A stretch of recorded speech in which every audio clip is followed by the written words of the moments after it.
The idea, as she explained it to me, was simple enough. I would sit with her, talk to her, and share those few final moments of her life. She had no family left. She had outlived all of them. The same, sadly, was to be said of her friends, and anyone else she would have otherwise called on for the task. I remember she told me that the worst part of a long life was the gradual removal of all the things that make life worth living. I was offered this unusual position while applying for a job only related to the kind of in-house care someone would provide to such an infirmed person. I suppose I had a look of youthful desperation about me, because one of the nurses at the facility, a tired-eyed woman not far from my age, asked if I would like to make some money in the interim of my application's review. Naturally, I accepted, and I was told about the kind-hearted, 93-year-old widow nearing the end of her life. During our first phone call, the old woman had asked me to bring a few things: a tea kettle, a blanket, and a book of my choosing. On the morning of that fateful day, while finalizing her plans, she asked if I would read to her, and I happily agreed. I assumed the blanket and the tea kettle were merely items of comfort, two items that would in their own ways provide warmth for her, since she had spoken many times about how she had recently been so cold. On the phone, we had never discussed payment. It had been offered, of course, and was initially the reason that I had accepted the somewhat morbid task. $1,500 to sit with an old woman during her final moments of life, a span of time that she assured me would last no longer than a few hours. She mentioned that her physician would of course remain in the house, stationed in another room, and ready to confirm when it happened.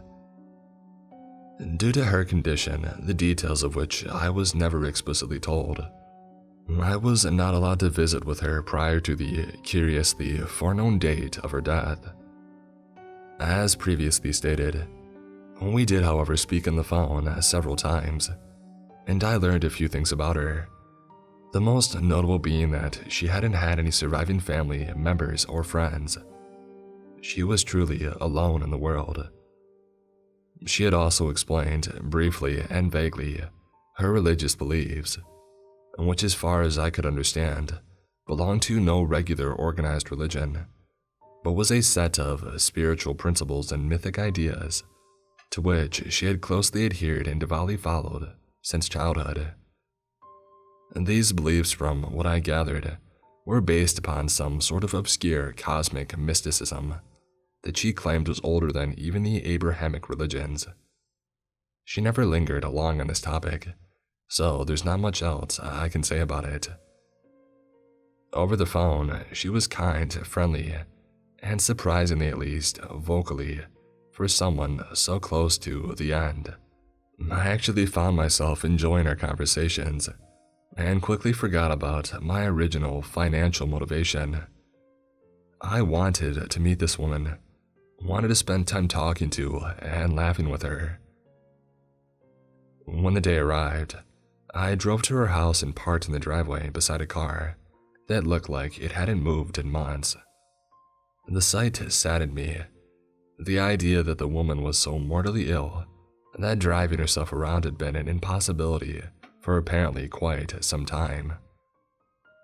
I had never really experienced a death before, never closely, and here I was about to witness it firsthand with a complete stranger. I walked up the front lawn's path to the door, knocked, and a voice issuing from a speaker mounted beneath the doorbell invited me in. I entered, noticed a row of shoes on a rack beside the door, and removed mine. I placed them on the second of the three racks. The first was completely full with shoes of varying sizes.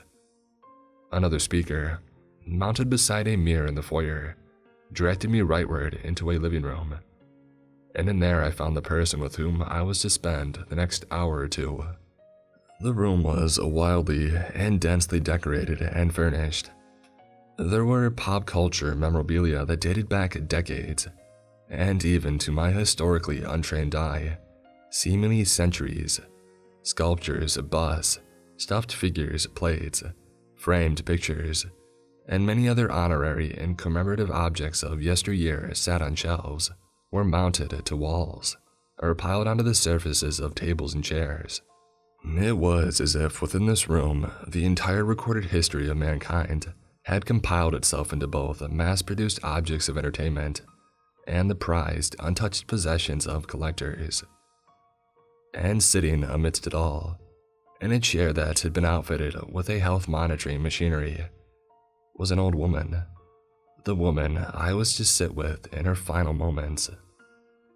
I introduced myself softly, but her response was loud, surprisingly boisterous considering her condition.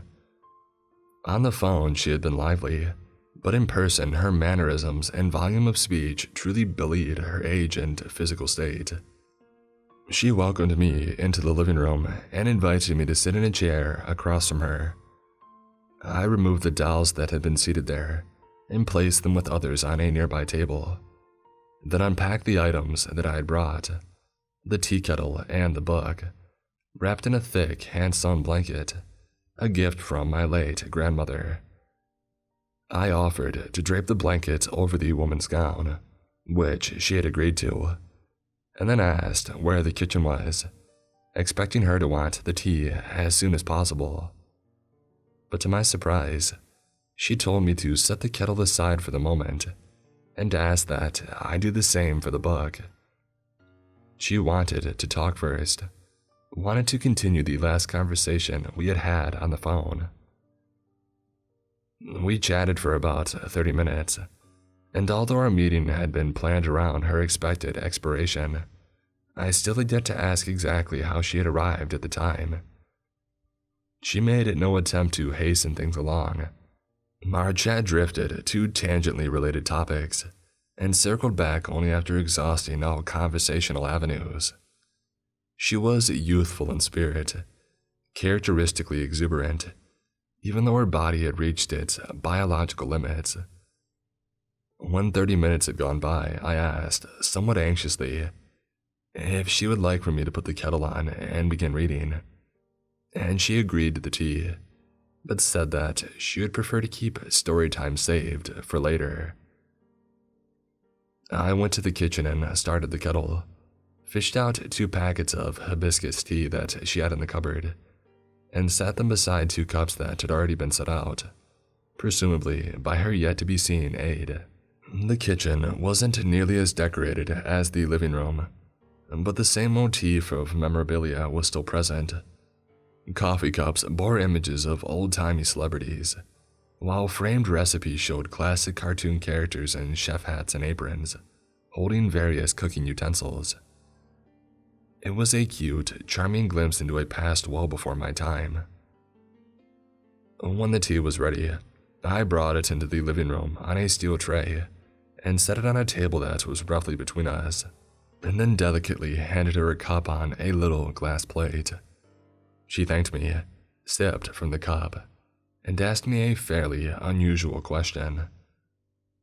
"What do you remember most fondly from your childhood?" It took a moment for me to think of something, but I finally recalled how, when I was 7, my dad had taken my brother and I on a camping trip, and how much fun it had been to have nature all to ourselves. We had spent the weekend fishing, exploring and watching animals, an experience that was for us closely sheltered suburban kids, new, scary, and mystifying all at once. As I told the woman about that weekend, her face began to take on an even greater degree of excitement, as if she were drinking from the memories and regaining some semblance of her youth before my eyes. When I reached the story's conclusion, she clapped her hands, accidentally spilling the tea onto her lap. She yelped almost childishly and thanked me for having brought the quilt. Otherwise, the hot tea would have assuredly scalded her thighs.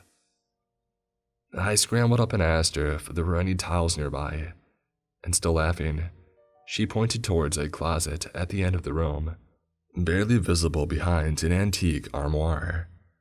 I carefully slid the armoire aside, retrieved a few towels from the large stack therein, and would have gone back to the old woman if I hadn't seen something odd in the next room. One entry in from the foyer, the living room has 2 exits. To the left is the kitchen, and in the right corner, beside the aforementioned closet, is a threshold to another room. I hadn't noticed it before, just as I hadn't noticed the closet, but once beside it, I saw that its door was slightly ajar, and through the slim open space I saw someone sitting in a chair, facing away from the entryway. With my focus on my task briefly overruled by my curiosity, I entered the room. Unlike the room before it, this room was scarcely furnished. A bed, a night table, and box fan were the only objects in the room, aside from the person sitting in the foldable steel chair near a heavily curtained window. And despite the eclectic yet cozy decor throughout the rest of the house, I felt a strange, inexpressible atmosphere of hostility within the room. I sensed, in a way that I cannot describe, that I wasn't welcome within the impersonal, Spartan space. But still, I continued on, drawn towards that unmoving figure in the chair by a weird magnetism, a volition that I wasn't sure was even my own. Still holding on to the towels, I walked around the chair, not wanting to startle the person by speaking or placing my hand on their shoulder. The chair was directly in the scope of the window, and yet the thick curtains allowed only the faintest of rays to filter through. There were no other lights, and the space outside of that illuminated square was draped in a gloom that seemed unnatural, ominously manufactured. When I rounded the chair and came to face with the person seated therein, I dropped the towels and nearly fell to the floor from the shock of what I saw. The person sitting in the chair wore scrubs, and I'm sure that these had fit snugly at some point in their life, but the fabric that draped from the shriveled body seemed several sizes too large. Both portions of the outfit were also darkly stained in various places, and bore signs of savage violence. The fabric over the stomach had been torn, and the flesh beneath was shredded, the brown decayed skin hanging in loose tatters. The most appalling aspect was the face, or the lack thereof. The hair had fallen out, or it had been ripped out, leaving the scalp bald, and between the forehead and the neck there existed only a gaping hole, a horrible, gruesome cavity, bereft of even the remnants of a skull. The head was held upright by some post-death seizing of the body, a faceless, statuesque lifelessness that would inspire nightmare after nightmare in the days after. I honestly doubt that I screamed. In that dreadful moment, I could barely breathe, and yet the old woman came ambling into the room, claiming that she had heard me cry out. Her eyes only briefly glanced at the corpse in the chair, before noticing the towels that I had dropped. "Ah, you found them. Great. If you wouldn't mind, I would love to dab the blanket. Wouldn't want the tea soaking through to my legs and bringing me a chill later." Her utter lack of regard for my shocked state and the corpse, which I only then noticed radiated a charnel stench, more awful than anything I'd ever smelled, told me that she had known about it the entire time. Weakly, my nerves barely operating in my fright, I pointed to the corpse, and the woman looked at it again. Only this time, she clapped her hands and shouted, "Bo!" as if noticing a pet that she had yet to introduce me to. "So, I see you've met Elizabeth. She is, well, was my caretaker. A sweet girl, single mother of 2 boys who I've been told are just the best. She had been with me for, 4 months now. And before her, it was Yolanda. And before her, there was that young man. Oh, you would have loved him, Marcus. I think that's what his name was. Yes, he was a nice boy. They were all so nice, so helpful, just like you've been." The woman's demeanor hadn't changed. She spoke as if recalling old friends, And yet, on an instinctual level, I immediately understood that I was in grave danger. The blanket was still wrapped around her, trailing damply on the floor. I hadn't noticed before, hadn't gotten a sense of her stature while she had been seated. But in that room, with her standing only a few feet away, I realized for the first time how tall she was. She towered over me, standing at a height that was undoubtedly at least 6'5". And adding to the strangeness of her erected form was that her legs, from what I could tell through the cover of the blanket, were incredibly long, disproportionately so, in relation to her torso. "Now, why don't I grab these towels for you and we can head back into the other room and finish our tea? I think I'm ready for that story now." I stood there, frozen by fear and uncertainty, as the woman calmly approached me. But instead of bending over and reaching down for the towels, something she logically would have to do, given her preternatural height, she instead lifted up the blanket and the gown beneath, and outstretched something that was not a leg, but an appendage that resembled a thickly corded drawstring. But this limb was made of lustrous black flesh, rather than tightly woven threads, and moved with an unsettling dexterity. At the end of the monstrous limb were several fat digits that writhed in an undulant, repulsive manner, and with these she grasped the towels and raised them up to her torso, where she received them with her human arms.